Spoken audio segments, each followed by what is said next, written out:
Buenos días, compañero y tutor. Mi nombre es Diomaribel Tristán Churán, soy estudiante del tercer semestre de Tecnología en Radiología, Imágenes Diagnósticas de la UNAM. Trabajo como auxiliar de enfermería en la Clínica Vidanti de Manizales. Para esta exposición nos corresponde hablar todo lo correspondiente a la anatomía radiológica de la pelvis, columna vertebral, caja torácica, cara y cráneo. La anatomía de la pelvis. La pelvis está formada por un par de huesos laterales llamados coxales, el sacro y el coxis. Pues los huesos coxales son huesos laterales grandes que se unen en la parte anterior a lo que se conoce como sínfisis púbica. En la parte posterior se unen al hueso sacro, en lo que conocemos como la región de la articulación sacroiliaca. El sacro pues es un hueso grande, un hueso más bien pequeño, mediano, que originalmente eran 5 vértebras fundidas, se fundieron y quedaron una sola, el sacro. En la parte de abajo se conecta a él o está prendido de él lo que se conoce como el coxis, que era originalmente de 3 a 4 vértebras fundidas y se unieron y formaron el coxis, que a su vez se pega al sacro.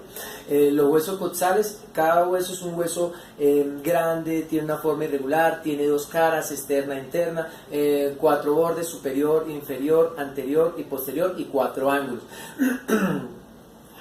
El hueso sacro originalmente estaba formado por 3 huesos embrionarios que se fundieron en uno solo formando el hueso grande. Los huesos embrionarios eran el ilión, el isquión y el pubis. El hueso ilión o el ilíaco es la parte superior del hueso coxal, que se une directamente al sacro.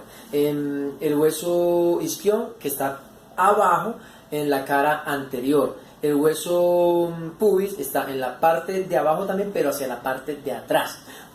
La zona en la que se unen el ilión, el isquión y el pubis forman un orificio de forma esférica, pues profundo, donde se articula la cabeza del fémur con la ayuda del ligamento redondo, formando lo que se conoce como articulación de la cadera. La unión del ilión y el isquión también se forma un agujero, lo que se conoce como agujero obturador. La cintura pélvica está dividida en 2 partes: cintura pélvica mayor, compuesta por la parte superior del hueso sacro, la parte superior de las ramas pubianas y las fosas ilíacas. Estas alojan los órganos abdominales. La pelvis menor está compuesta por el resto del hueso sacro y coxis, el cuerpo del pubis y las ramas isquiopubianas, que contienen los órganos que conocemos como urorectogenitales. La pelvis del hombre y la mujer tienen varias diferencias, entre las cuales podemos destacar el arco pelviano, que en las mujeres es amplio y en los hombres es angosto. El orificio formado por el hueso sacrocoxales y los huesos sacrocoxales y las sínfisis púbicas en las mujeres es redondo, mientras que en los hombres es más acorazado, más forma de corazón. El agujero obturador en las mujeres en los hombres es redondo, mientras que en las mujeres es un poco más chato, tirando más bien a ser triangular. Las proyecciones radiológicas para la cadera de la pelvis normalmente son el rayos X de pelvis AP, rayos X inle de pelvis, rayos X outlet de pelvis, proyección alar de la cadera y proyección obturatriz. La anatomía radiológica de la columna vertebral. La columna vertebral está dividida en 3 segmentos, 3 secciones: lo que es la columna cervical, columna dorsal o torácica y columna lumbar, y al último pues lo que es el sacro y coxis. La columna cervical se articula directamente al cráneo a través del foramen magno. La primera vértebra de la columna cervical recibe el nombre de atlas, es más plana y se articula directamente al hueso occipital. Y el C2 que articula, tiene como característica que contiene una apófisis conocida como apófisis odontoides, que es la que articula o enchaza al atlas, lo que permite pues que podamos darle movimiento a nuestro cuello.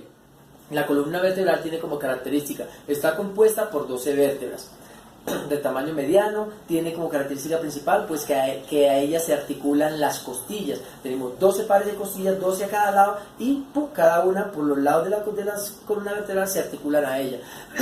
De la columna dorsal, la columna lumbar comprende 5 huesos que tienen como característica pues que son como las más grandes de la columna vertebral, que son las que soportan el peso y lo distribuyen hacia las piernas. Las vértebras de la columna muestran unas curvaturas fisiológicas, que son por ejemplo en la columna cervical, que se conoce como lordosis, que es lo que nos permitiría pues mirar hacia arriba. Una sifosis, que es en la torácica, lordosis nuevamente en la lumbar, y el sacro y coxis, que sería sifosis nuevamente. Las partes de la columna vertebral son cuerpo vertebral, agujero vertebral, pedículos, láminas vertebrales, apófisis articulares, apófisis transversas, apófisis espinosas, el canal medular, pues que es por donde pasa la médula espinal. Las proyecciones que se utilizan normalmente para la columna vertebral, dentro de ellas están lo que es la columna AP, lateral, oblicuas, o cuando se quiere mirar la apófisis ontoide, que se utiliza la transporal. La anatomía radiológica de la caja torácica. La caja torácica está formada por el esternón, clavículas, escápulas, costillas y vértebra. La caja torácica pues, es la encargada pues, de proteger corazón, pulmones, parte superior del hígado, vaso. La parte delantera se encuentra lo que es el esternón. El esternón es un hueso plano ubicado en la parte pues, anterior, en el pecho, en la mitad, en el centro. La parte de arriba se conoce como horquilla. La horquilla, que es la parte que tenemos acá. La parte donde está la horquilla, la parte principal sería lo que es el manurio esternal. Luego sigue el cuerpo y tenemos por último lo que sentimos como hablando, que sería el apéndice sifoides.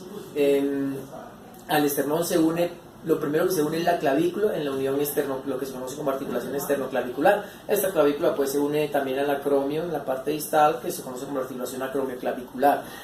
Al esternón conecta 7 pares de costillas que conocemos como costillas verdaderas, ya que vienen de la articulación de la columna, directamente conectan al esternón. También tenemos 3 pares de costillas que se conocen como costillas falsas. Se le llama así pues porque no conectan directamente al esternón, sino que articulan. La costilla número 8 conecta a la 7, la 9 conecta a la 8, la 10 conecta a la 9, y las dos últimas que se llaman falsas porque conectan, se articulan a la columna torácica, pero no conectan ni por medio ni se articulan a ninguna parte, ni al esternón ni indirectamente, quedan flotando. Las proyecciones que normalmente se utilizan para la caja torácica son proyección PA, lateral AP, oblicuas y radiografía PA y lateral. La anatomía radiológica de la cara y del cráneo. La cabeza se divide en dos partes, lo que es los huesos del cráneo y los huesos de la cara. Dentro de los huesos del cráneo tenemos 8